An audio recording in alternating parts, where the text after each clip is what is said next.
When I finished my 6th round of chemotherapy, the standard CHOP treatment, one of the things you do is you take a month off and you come back and you get scanned and they kind of tell you what's going on with your body. See if the cancer's completely been eradicated and put you into quote-unquote remission mode. And unfortunately for me, at that point in time, there was some cause for continued concern. In a specific area that just outside my intestinal tract, there was still some signs of live cancer tissue, such that the standard treatment didn't really work. And now you're faced with the, I just spent 6 months of my life going through normal CHOP treatment.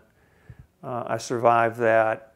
My cancer is a much smaller percentage than it used to be, but if I don't take further action, all I've done is prolong the inevitable.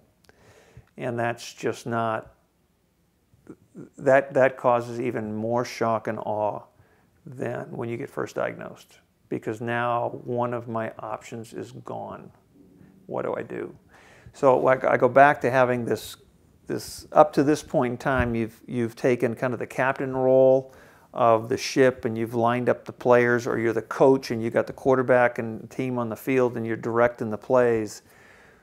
Well, now your playbook just vanished and it got a whole lot smaller, and you got 1 or 2 other options that are out there for you, and that's kind of the end of the road. So that was about what I was facing. And the thing I missed most as I entered into that decision process was stepping back and challenging the oncologist with about what he was going to tell me was about to happen, or what my options were, and having a professional support network organization like Mini Pearl out there that I could go to and just bounce some ideas. Because at this point in time, it was me, my wife, and an oncologist who was about to make a recommendation for a stem cell transplant program. And for those of you who don't know what that is, there's basically a couple of types. One to which you are your own donor of your own stem cells. Hopefully your stem cells are not affected by the cancer that you've had.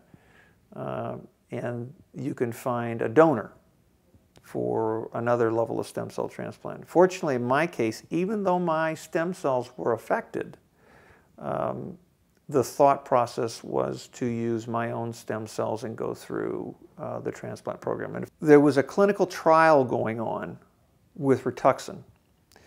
And the way that the oncologist proposed the process to me was that we want you, because of your physical stature and your willingness to fight, to step in and undergo a stem cell transplant program. In addition, there's a trial out there which you may or may not want to do called Rituxan. And it's in the early phases, but it seems to be beneficial for non-Hodgkin's lymphoma patients. And that was kind of all he said. In my mind, immediately that's, where's my support group? Who can I go talk to about what a clinical trial is? What does it mean? How do I get in it? What happens if I don't do it? And my mindset is this. There's presently, the statistic is there's 3% of people who undergo clinical trials. And I was flabbergasted when I heard that number. If you don't do everything you can to win and be that 100% survivor, then you're always going to question something in your mind. And the problem with a clinical trial is if you don't do it and take the other route, there's never a guarantee you'll get back into the clinical trial, because the process you may have gone through will preclude you from entering into that trial in the future. So one of the decisions that a support network can help you make, like a Mini Pearl, is that they're there to explain to you the benefits and the drawbacks from a clinical trial outside of having to sit with an oncologist to tell you that.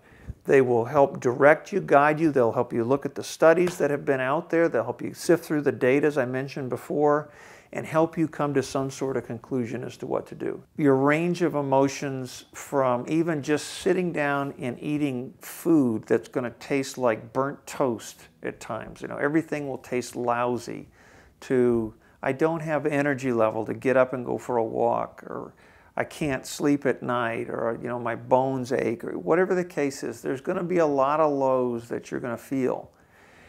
It's really critical, again, to have that support network out there who you can talk to and share those things with, so you can feel and know that those are normal feelings for anyone going through treatment of cancer. And it's even, the pains and the lows can get even worse as you go through the stem cell transplant. But understand those are normal feelings. Your oncologist, when you don't have the time, or your oncologist is not going to have the time to take your phone call every time you have the sniffles, or your bones ache, or you feel bad, or the food's awful, or you're losing your hair, and the basic questions. That's why the support network is so critical for you. A mini Pearl can be there to help and talk to you about what your dietary structure should look like, and how you can rest comfortably and prepare you for all of the things that you're going to face. But I'm going to make one other point that's more critical than anything. You as a patient can be given medicine to at least make you feel better. You may think this is hard on you, but it is even harder on your spouse, because that person cannot be given any medicine to make them feel better. They're dealing with all the questions of the world and trying to help you survive. And yet in their own world, when you're relaxing comfortably, their mind and physical ailments hurt even more, because they're facing the what-if scenario if you're not going to be there. So it is absolutely critical in cancer care to understand that your closest support person is experiencing the same level of pain and discomfort and concern that you are. It is imperative that you get on the right dietary plans and be in the best shape you can be in to prepare yourself to deal with the fight with this disease. Your fight only is tougher if you don't prepare physically, through dietary supplements, through exercise, through whatever you can go through to be prepared for the fight. Basically, you're trying to rebuild yourself up to the person before you had cancer. And that's a very difficult process for people to deal with. You've been through a fight, and you lived, and now you want to get on with your life. And unfortunately, your life's going to have some limitations. I would encourage you, after your treatment ends, to physically push yourself, because the quicker you do it, the sooner you will get your mental and emotional and physical state back in order. So exercising, walking, running, biking, the basic things. Get out. Don't let it beat you into sitting on a couch and saying, I don't have enough energy and I just don't want to do anything today. Make yourself do things that you didn't think you could do physically to help yourself recover quicker. Once you've passed through this battle, a life-changing battle, you become much more attuned to what's going on in cancer and cancer treatment around you and in various organizations, because your story needs to be shared. You can make a difference in the lives of other people that are encountering the battle that you've been through, and help them get mentally and physically prepared for that challenge. That's something that is a driver in what I do every day, in that anyone can call me at any point in time in the day, and I'm happy to share with them my story and the battle that I went through and how I can better prepare them. That's what Mini Pearl can be used as well. There are people here who go through this battle every day, and we're here to help.